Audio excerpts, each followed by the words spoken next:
Good morning guys and welcome to 5th generation hobby shop. Welcome to another unboxing. Shoutout po kay Sir Philip ng Rodriguez Rizal. Sir, welcome to 5th generation hobby shop. This is the Walther CP88 Ergan pistol by Umarex, made in Germany. Comes with hard case, may kasama na siyang case, maintenance manual, owner's manual. Yan. Made in Germany po. Bali caliber 177 po siya.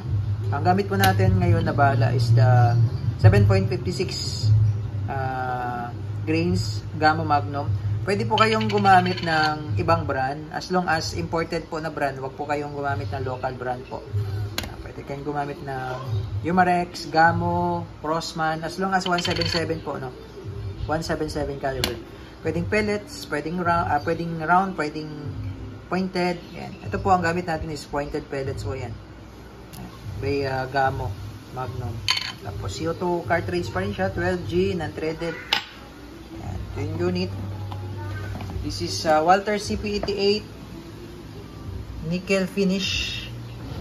Comes with 2 magazine rotary po na alloy metal, 8 rounder magazine. Ayan, ito po siya.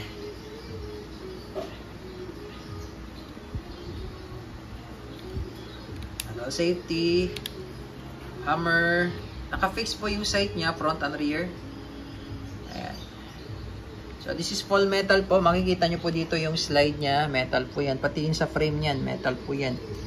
Ayan. Ang plastic lang po dyan, itong cover po. Ayan. All metal po yan, full metal. Ayan. Napakabigat po niyan. Ayan. Sobrang 1 kilo po ito. Ayan. Walther CP88 full metal. So, tingnan natin, lagyan natin ng bala, testing po natin. Okay, sir. Demo ko lang po sa inyo, sir, paano mag-load ng pellets, paano mag-load ng CO2. Okay, so ito po, yung magazine niya is rotary mag 8 rounder po. Ito po yung ating lead pellet. Okay, ito po ang paglo-load. Ito po yung harapan, yung may gear po, no? Sa likod po, wala pong gear. Yung sa harapan po na may gear, ito po yung pellet. Papasok nyo lang po siyang ganyan. Yan.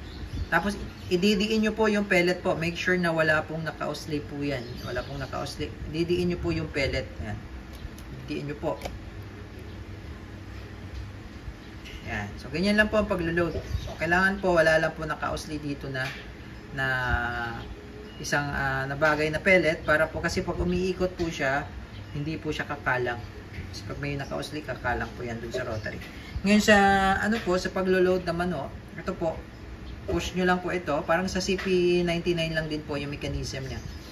Push down. Yan. Push down lang po. Tapos ito po yung may gear. Ulit. Papasok nyo lang po siya dyan. Then load. Yan. So wala po siyang decocker na katulad sa CP99. Pero pagka bawang kinak nyo siyang ganyan, pwede nyo siyang i-decock. Alalay lang po. Ganito po ang pag-decock. Alalay lang po sa hammer. Then alalay sa trigger. Tapos pitikin nyo po yung trigger. Pagkapitik ng ganyan, then release ng konti, dahan-dahan. Okay? So, ganun lang po yung pagdidikap. Safety, working po. Ayan. Ngayon po, release na muna natin. No? Ayan. So, sa pag-release naman po nitong para pumalagyan natin ng CO2, sa kabila po ang ipupush nyo. Ito po. Pupush nyo lang po yan para umangat po ito. Ayan. Pupush nyo po ito sa kabila. No? Sa kabila po. Hindi po ito. Sa kabila pong side. Push nyo lang po. Ayan. Aangat po yung cover. Ayan. Aangat po siya. Kasi ito po yung magpupush niyan. Ayan po. Ayan. Kaya po ipupush mo siya sa kabila. Ayan. So ito po yung slot. Ngayon po pagka talagyan na po ng CO2, every time maglo-load kayo ng CO2, patakan nyo po ng silicone oil. Ito yung silicone oil natin. Ayan. Patakan nyo lang po ng konting oil yung valve. Ayan.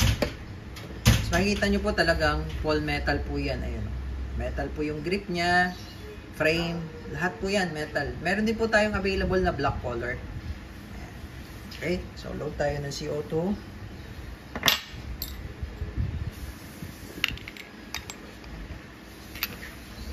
Ayan. So pagka-load po ng CO2, ilagay nyo lang po muna ito sa open. Parang sa CP99 po, yung open position niya, lagay nyo lang sa open position. Ayan, open position po yan. Kasi ito yung wheel. Yan yung wheel. Yan yung wheel. Higpitan lang po natin. No? Higpitan nyo po. Ano? Ang ikot po niyan ay clockwise. Clockwise po ang ikot. Yan. Higpitan natin. Pag hindi nyo na po may ikot, ibig sabihin po maigpit na po yan. Yan. Tapos, lagay natin sa power position. Ngayon po, halimbawa po na hindi nyo gagamitin, pwede naman siyang nakaganyan lang. Tapos, pagka gagamitin nyo na, lagay nyo na sa power position. No? So, ngayon po, ilalagay na po natin sa power position. Push nyo lang po ito. Ito po. Yan. Power position na po. Ibig sabihin po, meron na pong butas yung CO2. Tapos, balik lang natin to. Pagbabalik naman, ito pong dalawa na ito, isentro nyo lang po siya dyan. Lalapat nyo lang po. Ayan. Yan. Tapos, push nyo lang.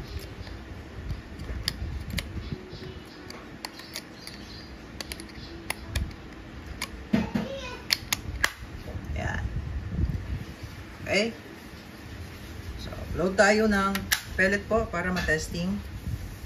Yung dalawang magazine din po, ma-testing po natin. So, diinan nyo lang po pag maglo-load kayo para po wala pong naka-usli na pellet.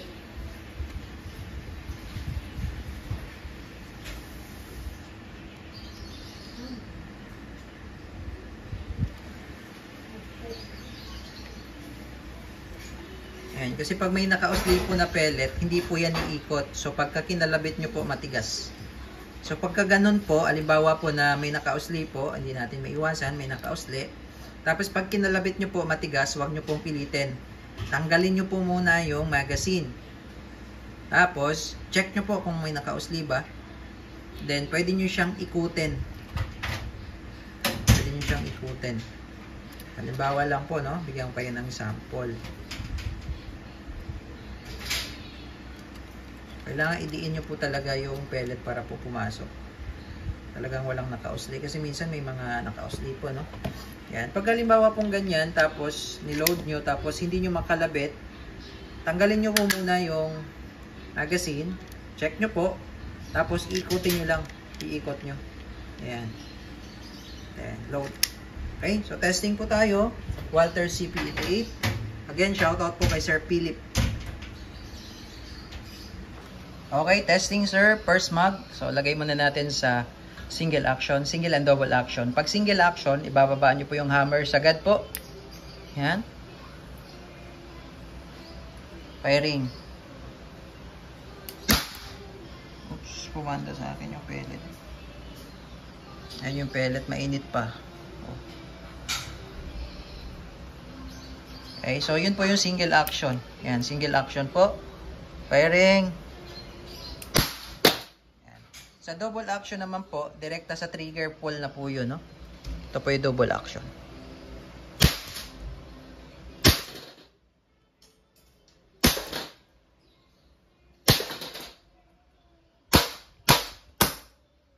Okay, so wala na pong load. Ngayon, testing po natin yung isa.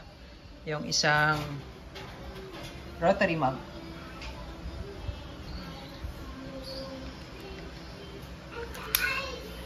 Okay, so double action, firing.